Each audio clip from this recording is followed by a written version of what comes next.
പല സംരംഭത്തിലും നെക്സ്റ്റ് ലെവലിലേക്ക് ഉയർത്താൻ നോക്കുമ്പോഴാണ് ഫണ്ടിൻ്റെ അപര്യാപ്തത. അപ്പോൾ നമ്മൾ പുതിയ ഫണ്ടിങ് ഏജൻസി അല്ലെങ്കിൽ ഫണ്ട് തരുന്ന വലിയ ആളുകളെ സമീപിക്കേണ്ടി വരും.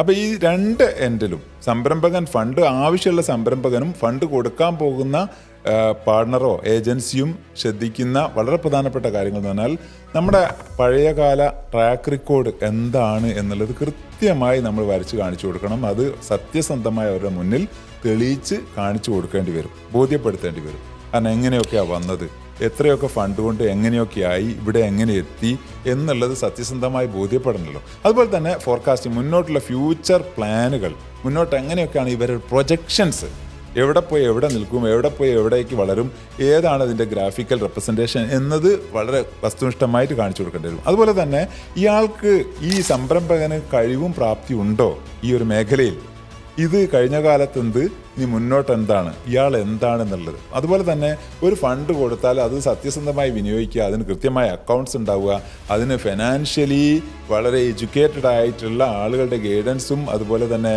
അതിൻ്റെ ഹെൽപ്പും കിട്ടുക, അത് കൃത്യമായിട്ട് തന്നെ പോകും, അത് ബോധ്യപ്പെടുത്തും എന്നുള്ളത്. പ്രധാനമായിട്ട് വലിയ ഫണ്ടൊക്കെയാണ് വരുന്നതെങ്കിൽ പിച്ച് ഡെക്ക് പോലെയുള്ള പ്രസൻറ്റേഷൻ സ്റ്റൈലുകൾ, ഫോർകാസ്റ്റിംഗ് സ്റ്റൈലുകൾ, അതുപോലെ തന്നെ പ്രൊജക്ഷൻസ്, അവരുടെ അച്ചീവ്മെൻറ്റ്സ്, അവരുടെ ഗ്രോത്ത് റേറ്റിംഗ്, ഇതെല്ലാം കൃത്യമായിട്ട് തന്നെ വേണ്ടി വരും.